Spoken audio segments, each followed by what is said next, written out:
All right, welcome back to the On the Run show. I'm Kevin, joined by Lincoln. Hello. And Jenny. Hello, track and field and cross country fans. We are back. We are excited. It is a big cross country weekend, and we are happy to be joined right now from Madison, last year's 1,500 meter champion on the outdoor track. He also was a Big Ten champion, indoors, outdoors, and in cross country. Oliver Hoare. Oliver, thank you for coming on. How you doing? Very good. Thank you for having me. Good, good. Well, first, how does it feel entering this season, coming back as a national champion in track? Has your mindset changed at all? Yeah, it has. It definitely has. Last season was a bit of a fairy tale. Had a great competitive season, especially on the track, and I think from that I'm just trying to take in everything that's been happening positively and trying to apply it for this season. So it's been a thrill ride, and it's been very exciting going into cross country this season. Do you feel physically stronger and better since last spring? Definitely. I think I learned a lot about myself last spring on the track, and I've definitely applied aspects of it for cross, and especially over the summer with training. And I think for me, I'm definitely not the same Oliver that was running last year. So it's quite exciting to be able to see what's going to happen this Friday. And I'm definitely feeling a lot stronger and a lot more confident in myself leading into it. Well, Oliver, this is Lincoln. Speaking of Friday, what is Coach Byrne laid out for you? What's the specific plan? You're not going to reveal your specific race plan, but are you going full bore in this race? How are you attacking this first race of the 2018 cross country season? I think for me and for the boys leading up into this race, it's going to be obviously one of the biggest races of the year, and it's exciting to have it in Madison. I think Coach Burns really got us G'd up and excited just to be able to race in such a situation where we can learn as much as we can about ourselves and where we are. It's only September. We want to be firing on all cylinders in November, so it's a really good estimate of where we are. And I think going into it, we really just want to race. We want to race against the best. Very privileged enough to have that race happening in Madison, and for me, that's very exciting. I know for the boys, we're all ready to go, and we just want to get out there and race and race together as a team. How much does this season feel different than any other before? Not only do you have Morgan back, but obviously we have 3 meets in Madison, the big ones in Madison as well.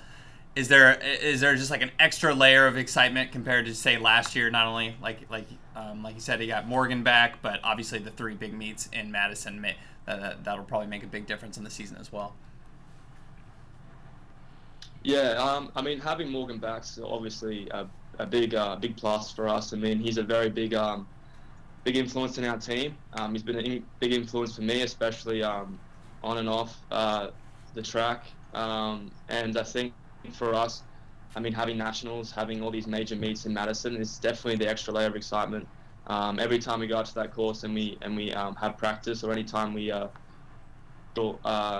team spirit and talk about what's coming up for us, we definitely have a lot of excitement, and we definitely really want to bring that into our running and bring that into being able to take this opportunity. It's not something that most teams get to do, is to have such a home field advantage that we will have this year, and I think we're really taking it on board, and we're really excited about that. So having Morgan back, it's really definitely strengthening our team, especially for a lot of the boys coming in. We have a lot more of a seniority here than previous years, so it's quite exciting to have that aspect, especially going into such a big season for us. Hey, Ali, this is Jenny. So what is your training looking like right now, and how much different is it than last year's, given how much progress you've made over the past couple seasons on the track? It's definitely different. Definitely coming off a 1,500 meter sort of training schedule. Definitely a lot lower in miles and a bit more intensity, and then going to cross, you definitely want to get that strength back, and that's what I've been working on this summer. Been pretty excited about it. Like, I think the first thing I mentioned to Coach Byrne after NCAAs was that I'm ready for cross. I'm excited about it. We've got Morgan, we've got Owen Hacker, Ben Ardenschink, we've got all these boys ready to go. So that was really exciting.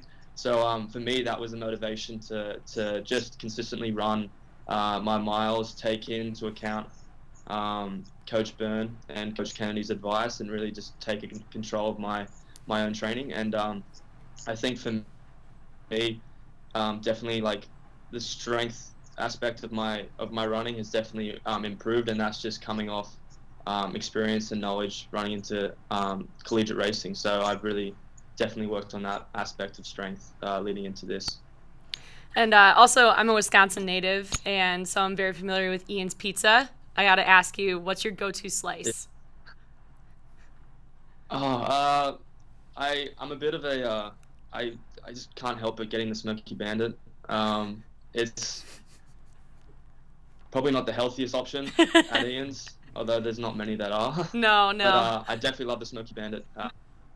That's probably my go-to. If I'm heading to Ian's, there's no way I'm not walking out of there with a slice of Smoky Bandit. So that's pretty much. Can you guys translate for us non-Wisconsinites? What is this? What is the Bandit? What is that? Sounds like a cool nickname for him too, potentially.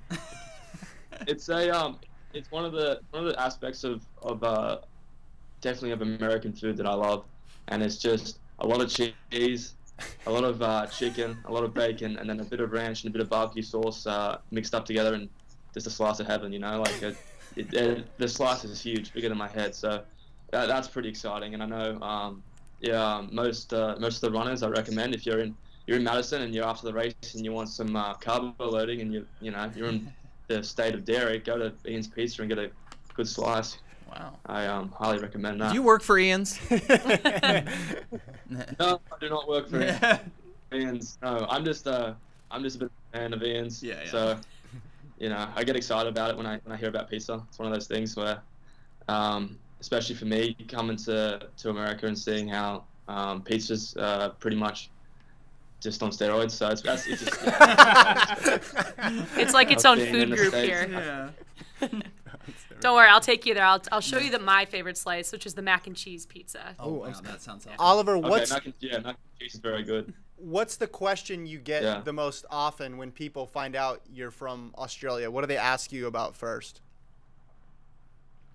That's interesting. I think the one thing is, how did I survive? Like obviously in a country with a lot of dangerous animals, and I just say, look, it's natural selection. Like Morgan and I came out on top, and we were able to survive.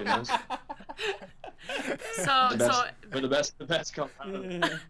I just watched. But in all honesty, the kangaroos, like a lot of kangaroos questions. Are they kangaroos in your backyard? And I just make up jokes saying, I ride kangaroos to school. I use their pouches to hold my books and things like that. So I make those kind of assumptions and jokes, and some people take it quite literally, but I usually tell them I'm just joking. It's quite just a bit of a fun. Yeah. I got another running related question here. Was it tempting after the NCAA championships to try to continue your season and continue to race in the summer, or did you want to just shut it down completely and you had enough? That's a great question. I think personally, I was excited because I think I wanted to see what I could run, like speed-wise. I wanted to see how fast I could run, because I thought at that point I've never been as fit physically, spiritually, and mentally, and I knew now that when I'm like that, I'm a bit of a menace on the track.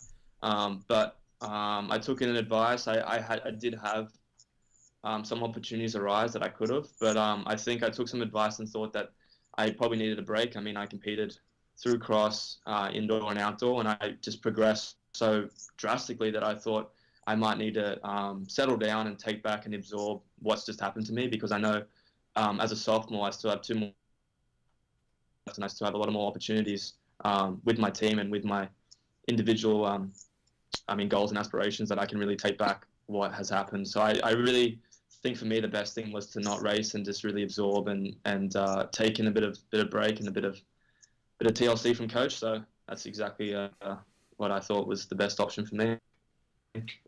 Nobody in cross country this year has your speed. I mean, when you are the 1500 meter champion, you can say that definitively. But I mean, how does that help you in a 10,000 meter cross country race? Like in the last 200, if you're shoulder to shoulder with somebody, do you have the confidence that you can outkick them? Or is it like, hey, this really isn't comfortable for me because we've run, 9,000 meters already? I mean, I imagine those two things are different, but how do you feel? How confident are you that that can translate into cross country?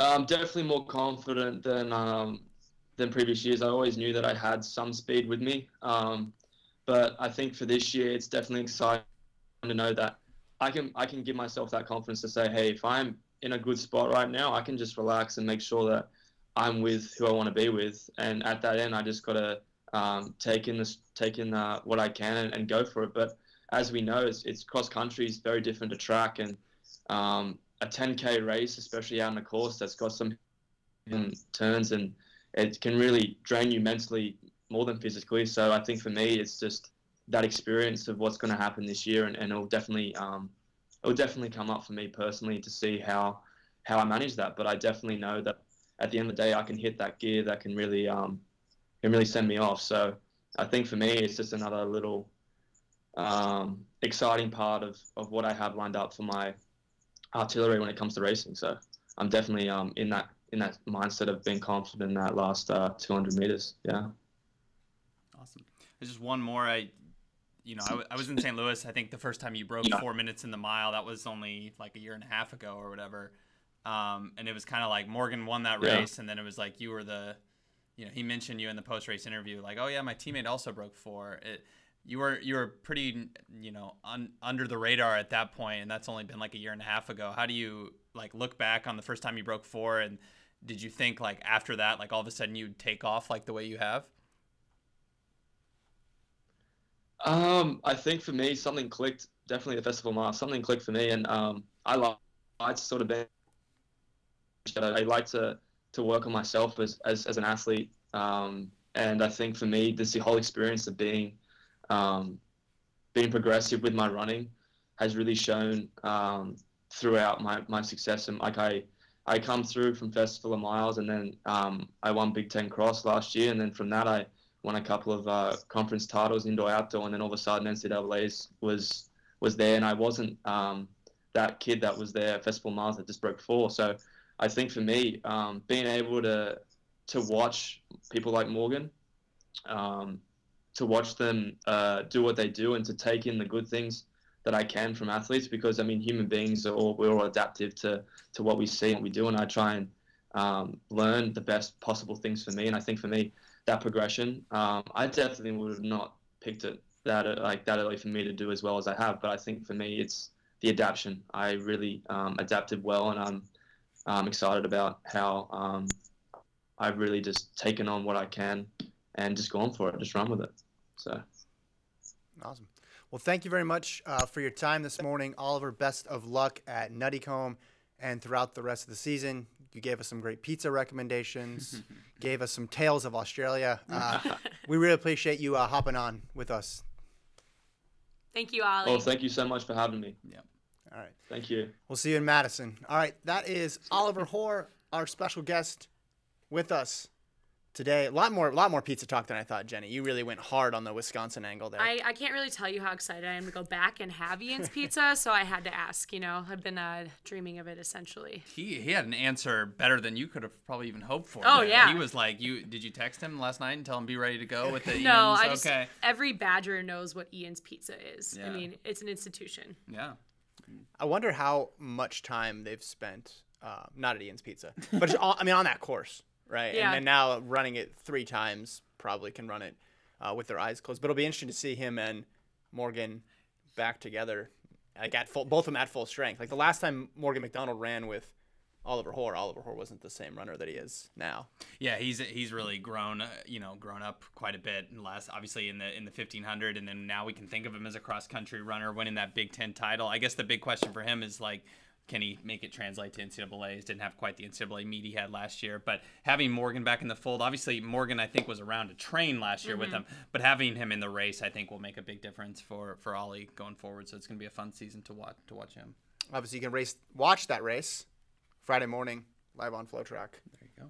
In that men's race, which is stacked. We're going to talk about that in a little bit, but before we do that, your main takeaway from cross country last weekend. Yeah, Gordon. Gordon was out in Dellinger, and with that men's race, Ruben Kiprono is a guy that maybe hadn't been talked much about coming into the season, but he had a really nice race there. Got that win over quite a few big names there. Cooper Tier and the Oregon guys were in there. Reed Brown as well, and it was a mighty impressive run. We're taking a look at it here. Kiprono, he broke away from the field a little bit before halfway, as you can see there. And I think some of it was guys not going with him, but still getting that win. He needed to make a statement, I think, to really throw his hat in the mix to be possibly a top 7, top 5 type of guy for Portland. And this was his statement. His teammates will run this weekend at Nuttycombe, kind of the so-called A team, but this victory and you see Cooper Tier in the background coming there. Cooper Tier is a near All-American in cross country last year, so if you kind of translate those two things, obviously they don't perfectly translate, but Kiprono certainly made a statement last weekend. Yeah, if that's your B team,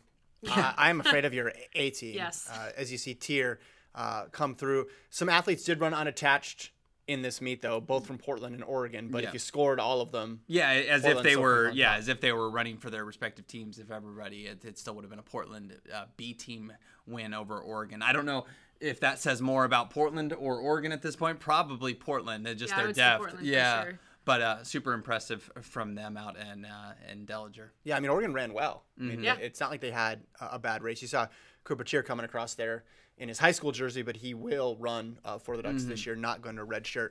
My big takeaway from the weekend, we'll get a chance to see it now. Same course, but the women's race. Oregon women have completely reshuffled the deck here. Rainsberger out, Burden out, but Philippa Bowden, Veronica Pajek, Isabel Brower in. This race, they did not have much competition at all, as you can see. That was 1K, and it was 7 ducks, and that was it. 7 countries fly together. Also represented in that group there for Oregon. And Jessica Hull, Susan Ajore at the front there. I mean, Ajore now has won 2 in a row. I guess the surprising thing, though, this front 4 with Pajek, Ajore, Hull, and Baez ahead there of Brower, Garrick, and then Bowden. I guess if you asked me what order would they come in, I wouldn't have guessed it would be these 4 coming across the line. First, too early to tell whether or not that's indicative of anything. I mean, is Susan Ajore just awesome this year, or is Brower a little bit farther behind than we thought she'd be? We'll be able to figure it out. But for this meet, it was all Oregon, and I think at the very least you could say Rainsberger and Burden leaving, they're not going to miss too much by putting Pajek and Brower in there.